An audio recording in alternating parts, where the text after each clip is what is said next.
Assalamualaikum warahmatullahi wabarakatuh. Tajahau. Halo teman-teman. Introduce myself. My name is Adil Akbar. Now I'm study in UNEN.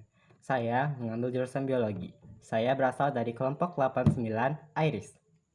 Dalam kesempatan kali ini, saya akan menampilkan tugas bakti, yaitu narasi dalam logika dan hati. Dalam tugas narasi Nagi ini, saya mendapatkan kasus penyalahgunaan platform digital untuk kejahatan seksual.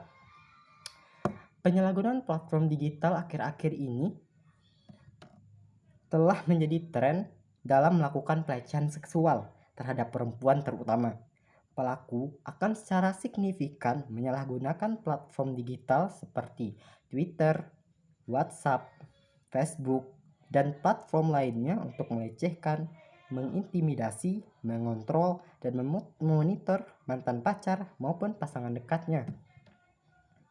Pelaku biasanya menyalahgunakan platform digital untuk menguntit korban sebelum, selama, dan sesudah melakukan kekerasan seksual. Ada beberapa hal yang biasanya pelaku kerjakan dalam menyalahgunakan beberapa platform digital, dan selain itu juga mereka juga menggunakan taktik umum yang secara tradisional seperti mengontrol berlebihan terhadap korban. Berikut bentuk-bentuk atau contoh penyalahgunaan teknologi yang paling umum. Yang pertama, pelecehan atau harassment. Pelecehan adalah penyalahgunaan teknologi yang bertujuan untuk mengganggu, mengintimidasi, dan melecehkan Anda atau seseorang. Meliputi yang pertama, menyalahgunakan pesan teks atau bentuk teks yang bermuatan kasar dan keras. Yang kedua, pesan terus-menerus pada Facebook atau Instagram. Yang ketiga, email yang melecehkan. Yang keempat, secara terus-menerus tag Anda dalam Instagram. Yang kelima, bersikeras mengontak melalui Snapchat. Yang kedua, meniru atau impersonation adalah kegiatan berpura-pura menjadi seseorang sebagai upaya pelecehan. Sebagai contoh untuk menjatuhkan reputasi Anda atau seseorang atau satu hubungan.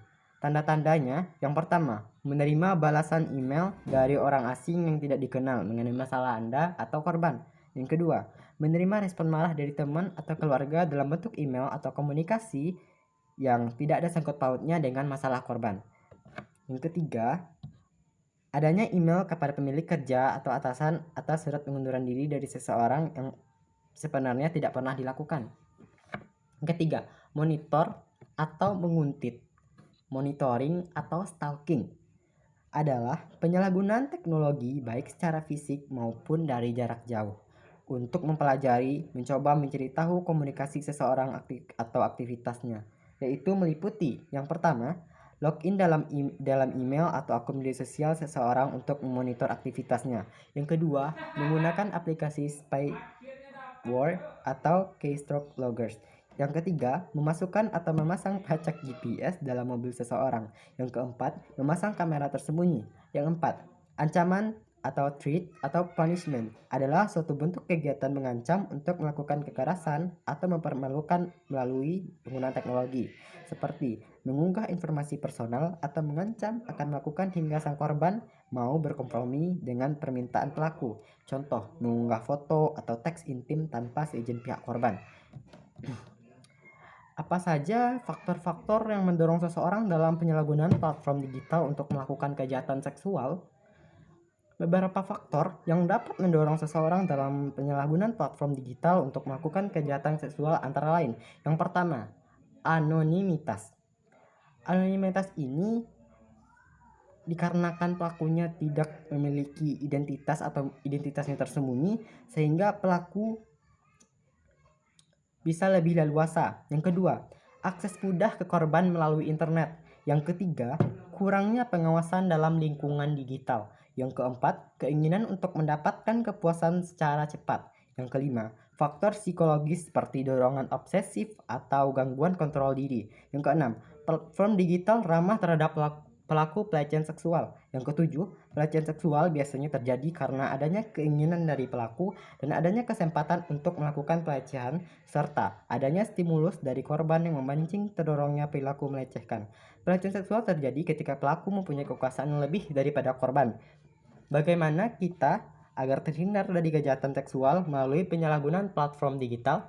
Yang pertama, perlakukan segala ancaman secara serius, baik dalam bentuk verbal maupun teks. Yang kedua, lakukan limitasi komunikasi terhadap sang penguntit, halangi respon balik terhadap pesan-pesan Anda, telepon, dan unggahan jaringan sosial Anda, terutama jika sang pelaku sudah pernah atau sedang dikenai sanksi oleh pengadilan. Yang ketiga, ubah kata sandi Anda dan nama pengguna Anda pada semua alat-alat online dan gantilah secara berkala. Yang keempat, pisahkan akun email untuk berkomunikasi mengenai masalah legal atau hukum. Yang kelima, jika komputer Anda memiliki webcam, maka gunakan post-it untuk menutupi kamera jika Anda sedang tidak menggunakannya.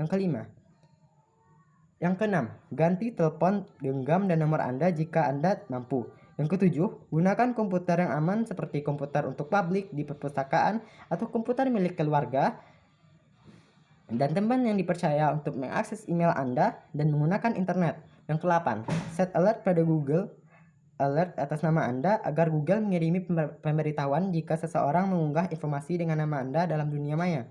Yang ke-9, jika konten diunggah mengandung hal-hal pribadi dan intim, maka segera dapatkan dukungan dan tindakan ilegal.